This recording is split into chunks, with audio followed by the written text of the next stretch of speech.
Hello YouTube, my name is Jack and I'm here to give a quick FL Studio piano tutorial to try to help you incorporate better piano tracks in your projects.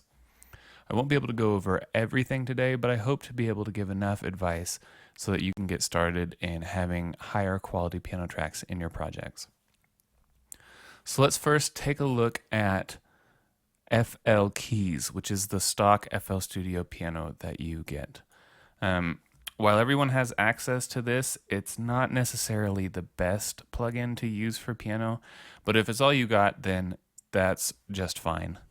Over in the settings, I've added an EQ to it, giving it a little bit more of a bass boost and a little bit more on the upper registers, as well as a simple reverb.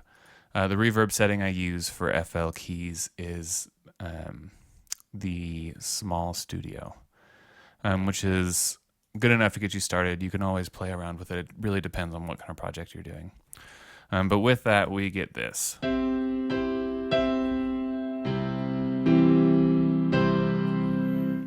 Without these effects, we get this. A much flatter sound. So I like to keep these on. I'll be including this project file so that you can see the settings that I'm using for it. But the most important thing I want to talk to you about is how you enter in your piano parts in the piano roll when you're doing FL Studio. I've got 4 examples for you. I've got bad, better, great, and best. So let's take a look at bad. We're going to be using Beethoven's Feuerlied to kind of illustrate the point here.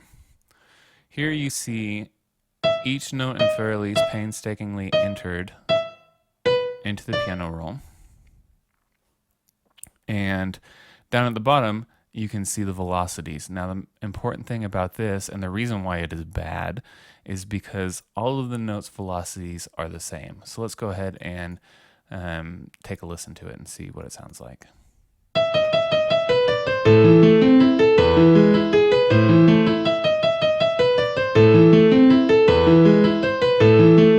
Okay, so it definitely does sound like Beethoven's Feuerlied, but it's just bad. It sounds mechanical. It sounds like we're listening just to a MIDI file and not a real audio production. Even with the settings and effects that I've put on FL Keys, it sounds bad.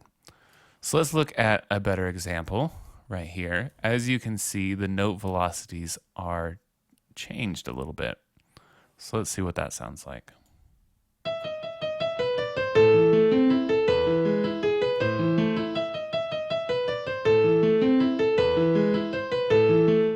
Much better.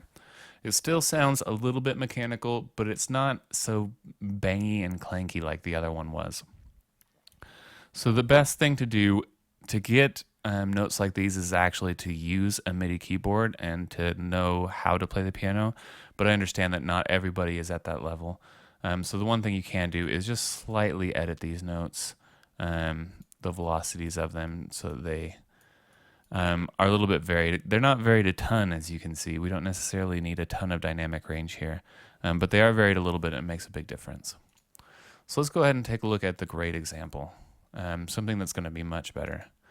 Already looking at this, the one thing we can see is that all of the notes are much longer, and they also have varying velocity levels. So let's give it a play.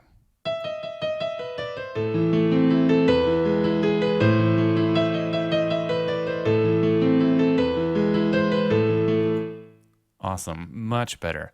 And this is something that would actually sound good in a project. One of the things you may notice is these cutoff lines right here, a little bit right here, and right there.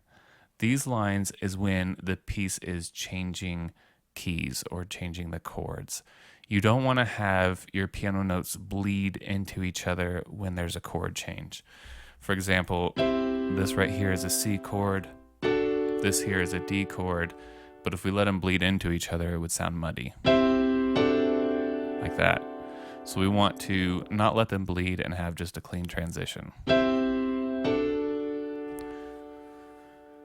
Finally, the best example would be to use a piano that is not FL Keys, that is something a little bit more advanced. Here I have Native Instruments a great piano library going on, and we'll go ahead and see what it costs, or see how it sounds.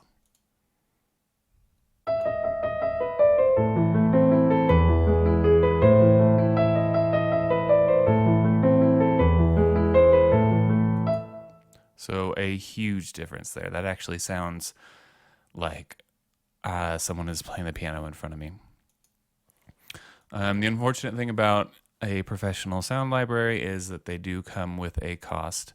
But if you're really getting serious about incorporating piano tracks, it is definitely something worthwhile to look into. I hope this was helpful going through the 4 different tutorials. I guess we can listen to them one more time. So here's bad.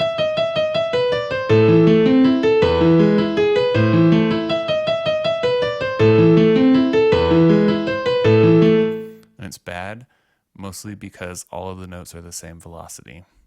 Here's better.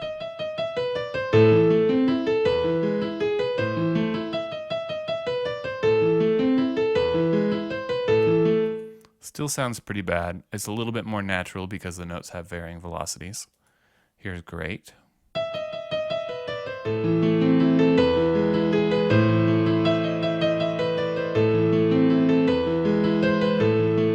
Sounds much more natural. And then finally, with the professional sound library, we've got this.